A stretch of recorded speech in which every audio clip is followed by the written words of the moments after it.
So it turns out that there are a lot of Surrons, and no matter what you think about them, they pretty much started the entire e-moto world, and the original 2018 Surron was pretty legendary. It took 4 years to be produced by Surron, and it was officially introduced to the US in June of 2018.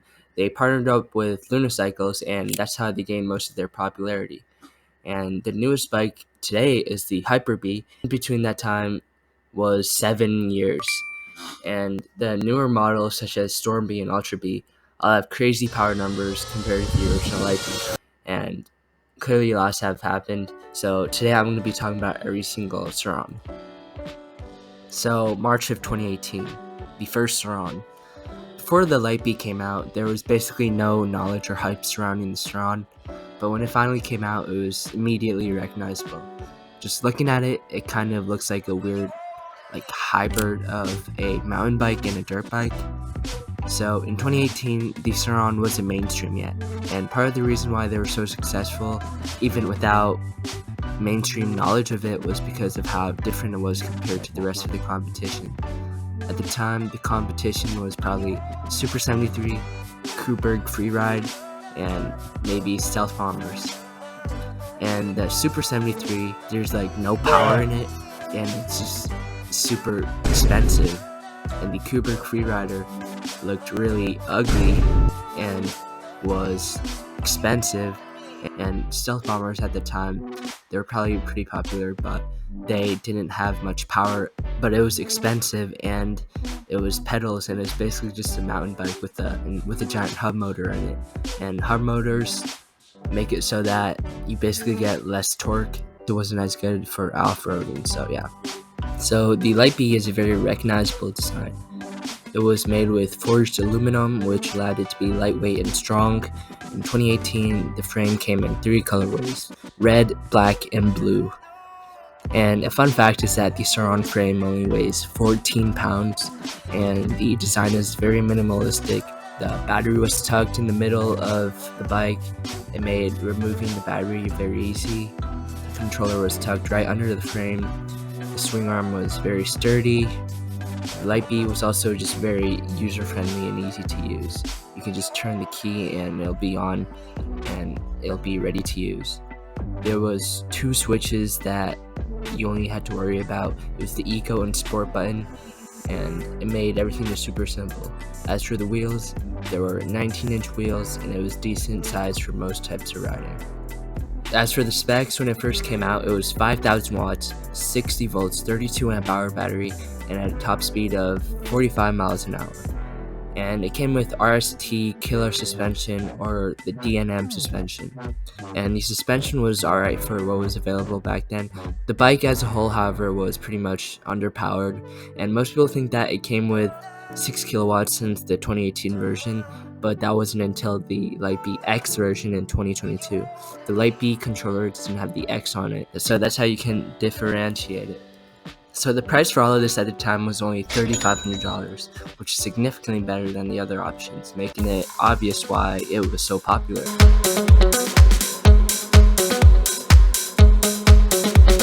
The Light Bee S stands for Light Bee Small, and it was aimed for younger riders. Just taking a look at it, it looks a lot like its older brother, the Light Bee. It had the same frame, same build quality, and it looked the same. From far away, you probably wouldn't be able to know that they were different. However, there are quite a few changes from the standard Light Bee version, starting with the forks. The forks are single crown forks that are a lot worse than the Light Bee's forks, and they have smaller 17-inch wheels compared to the Light Bee's 19-inch wheels. The Light Bee S also weighs 108 pounds, while the Light Bee weighs 123 pounds. These are mainly the only differences they have physically, and as for the differences electronically, the Light Bee S is 3,000 watts. It has a 48 volt, 20 amp hour battery, and it had a top speed of 35 miles an hour, and it was only $2,500 at that time.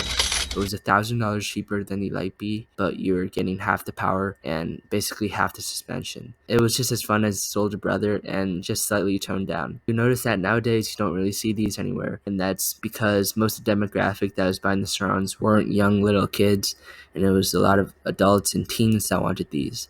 And being half the power probably pushed people away from it, and now it's quietly fading. And it officially got discontinued in 2025, being replaced by the Surron HYPER BEE. The Surron L1e's name is based off of its classification under European traffic laws. So the L could be assumed to stand for light, the 1 stands for class 1, and E stands for e-bike. So together it probably sounds something like Surron Light Class 1 e-bike. Now, electronically and internal, the bike is the exact same as the Surron Light Bee. It has the same motor, same battery, same controller. With the same internals, you're getting the same 5,000 watts, the same 32 amp hour battery, the 60 watt battery, and it had the same top speed. However, the physical appearance and functionality is what separates it from the Light Bee. It's equipped with proper street legal parts such as headlight, mirrors, turn signals, brake lights, license mount holder, and etc.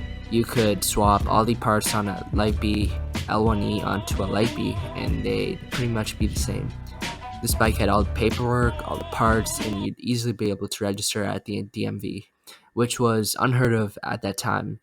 Now, you noticed in 2018, Surron dropped 3 bikes, making it a very active year, and all of these bikes dropped in this period is pretty much the same bike, but a different variant, and the L1e is no exception. The L1e is still currently in production and being sold today. The street legalness is probably what explains its popularity.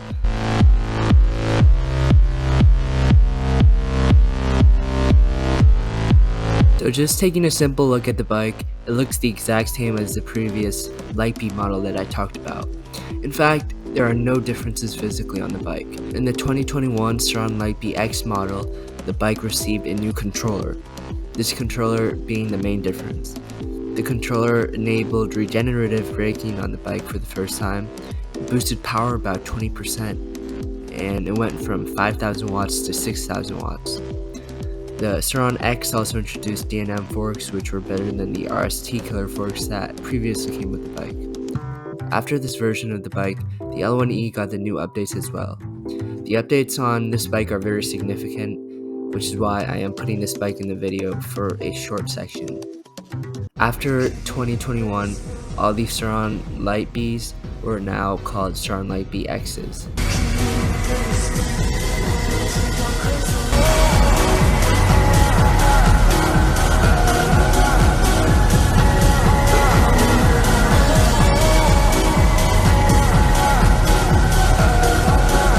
So we're talking about one of the most hyped electric dirt bikes on the market right now, and it's the Surron ULTRA BEE. It's the middle child between the Light Bee and the Storm Bee, and it's designed to give you the perfect mix of power, range, and agility. The ULTRA BEE was created as a step up from the popular Light Bee because riders love the Light Bee's fun and lightweight feel, but many people wanted more speed, more torque, and just more power, and better suspension as well. But they didn't want to jump to a gas bike that was really heavy, so that's where the ULTRA BEE comes in.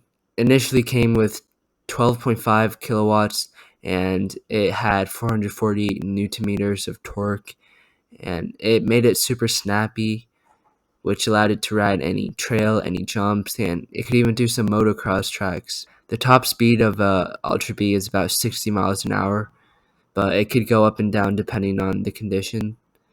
It had a 74 volt and 55 amp hour battery that gave you about 40 to 60 miles range, but it also just depends on how you ride the bike. So the bike also weighed about 187 pounds, so it's heavier than a Light Bee, but still way lighter than a gas bike.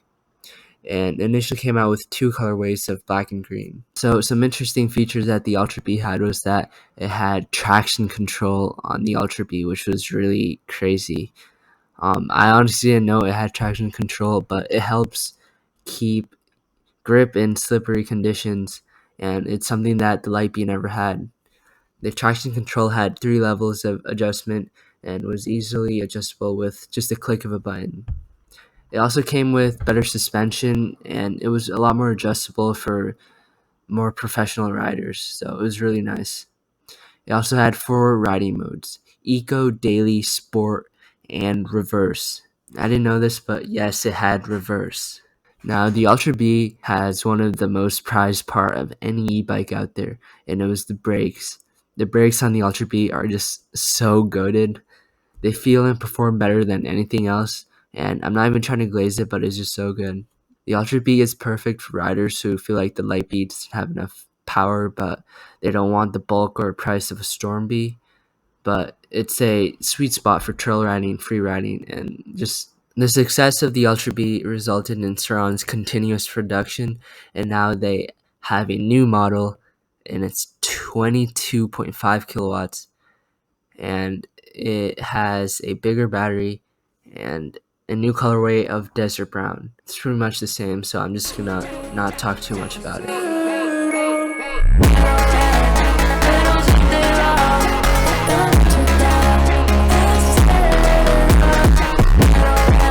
Now we're going to be taking a look at the Surron STORM BE. Surron's full-size electric dirt bike, and it was made to rival gas-powered motocross bikes. If the Light Bee is your entry-level machine and the Ultra Bee is the middle child, then the Storm Bee is the big brother. It's the biggest one of all the Surron bikes. It's designed for riders who want maximum power with full-size suspension, but it didn't really fulfill this, and I'll talk about it later. The Storm Bee is Surron's step into the world of trying to do motocross. And unlike the Surron Light Bee and the Ultra Bee, the Storm Bee is meant to compete with 250cc dirt bikes. It's heavier, it's stronger, it's built for motocross riding on it. And as for the specs of the Surron STORM BE, it has a 22.5 kilowatt motor. The motor is liquid cooled with actual liquid, and it's nearly double the power of the Ultra Bee, at least the 2022 model, which was 12.5 kilowatts. At the wheel, you get about 520 newton meters of torque, which is very smooth and a lot more strong than a gas bike. The top speed of the bike is 68 miles an hour, so it's very fast, and you'd probably never hit that speed if you're riding it in the dirt.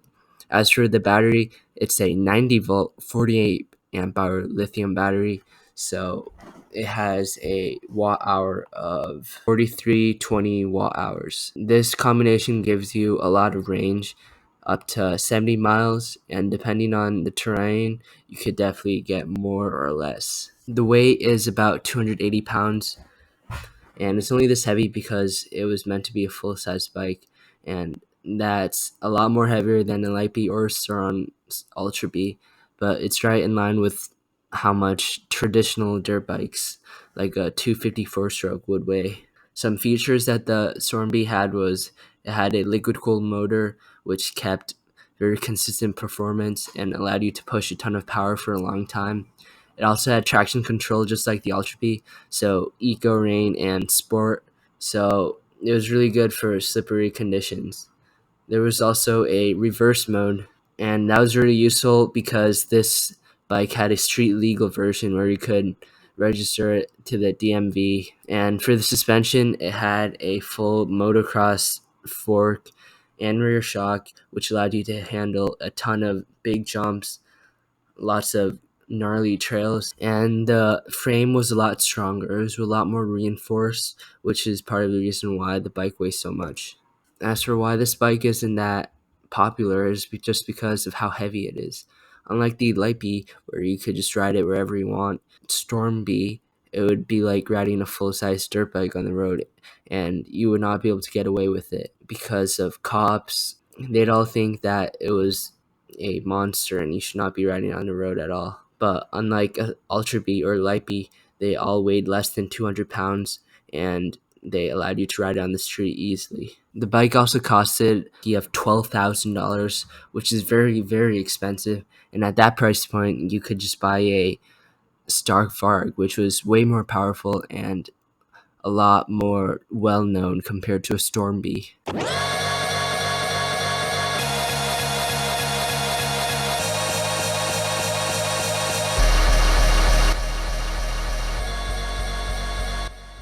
The Hyper Bee is Surron's newest model, created in 2025. There have been a lot of leaks previously before it came out. The bike is available to purchase at basically any retailer. The Hyper Bee is obviously intended for small kids and young riders, and it does the job perfectly.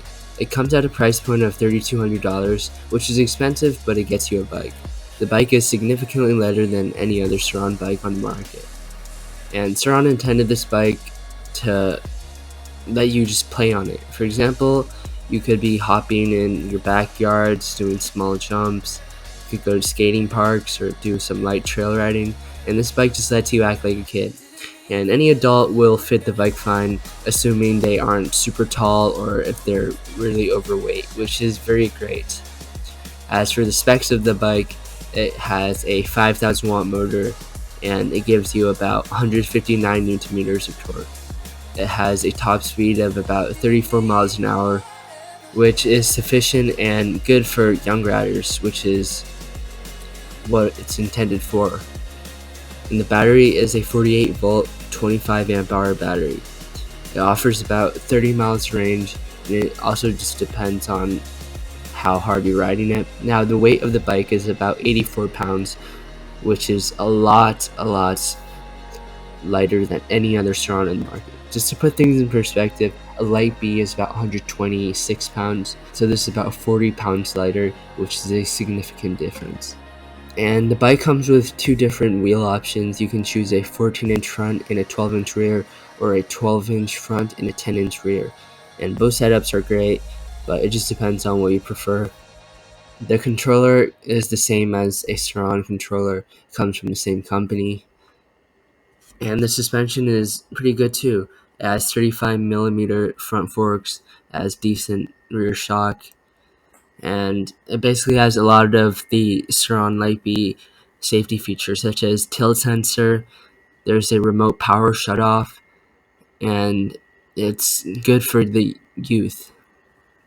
Now this bike pretty much just replaces the Surron Light Bee S, and they discontinue that, and they're basically betting that this bike will be their next youth model. And from what I can tell now, it does the job perfectly, and it seems like a very good bike.